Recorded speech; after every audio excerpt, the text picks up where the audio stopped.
Dari majalah Keuskupan Agung Medan Menjemaat nomor 6. Khotbah hari Minggu biasa ke-13 oleh Ketua Komisi Evangelisasi Keuskupan Agung Medan, Reverendus Pater Carolus Sembiring OFM Kapusin. Berani menerima penderitaan. Manusia sering mengelak dan menghindari penderitaan, tantangan dan kesulitan. Untuk meraih suatu sukses, terkadang orang tak mau berjuang dan berkorban. Orang memilih jalan pintas, entah dengan cara mencuri, menyontek, korupsi, bahkan tak segan menghilangkan nyawa orang lain. Bila mengalami sakit dan derita, kalau bisa cepat diatasi. Orang tidak tahan dan tidak mau menderita. Kalau memang harus bahagia dan senang, kenapa harus mengalami penderitaan? Demikian pikir mereka. Karena itu, apapun caranya, orang berusaha untuk menghindar dan menempuh jalan pintas. Menjadi orang Kristen, pengikut dan murid Yesus, sering orang bertanya mengapa banyak tantangan, kesulitan, dan penderitaan. Karena itu, ketika mengalami penderitaan karena nama Yesus, karena menjadi Katolik, tidak segan dan dengan mudah, orang lalu meninggalkan keyakinan imannya itu. Sering orang beralih dan meninggalkan imannya karena ekonomi, karena perkawinan, karena jabatan. Sebab ketika menjadi Katolik, ia tidak menjadi kaya, jabatannya tidak naik, dan lain-lain.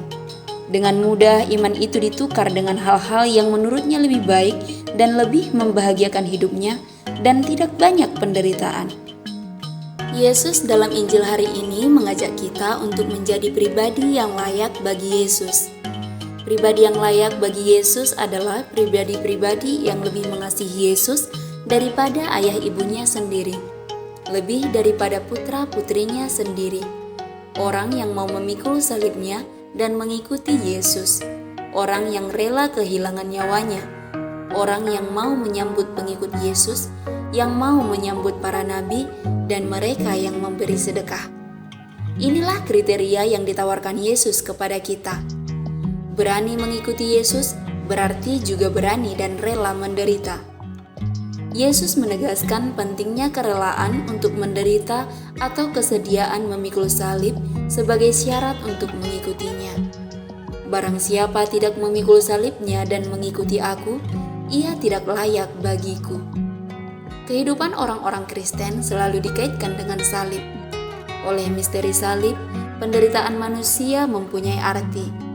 Sebagaimana Yesus, berkat wafat dan kebangkitannya, penderitaan dan kematian telah dipercayai sebagai jalan untuk mencapai kemenangan atau kebahagiaan hidup.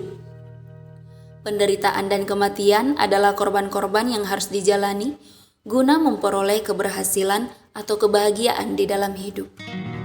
Kita tidak perlu mencari penderitaan dan korban.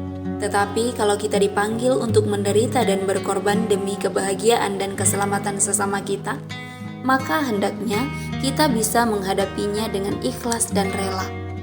Setiap salib akan menghasilkan keselamatan. Salib adalah jalan menuju keselamatan. Yesus menjadi jaminan karena ia sudah menempuh jalan ini.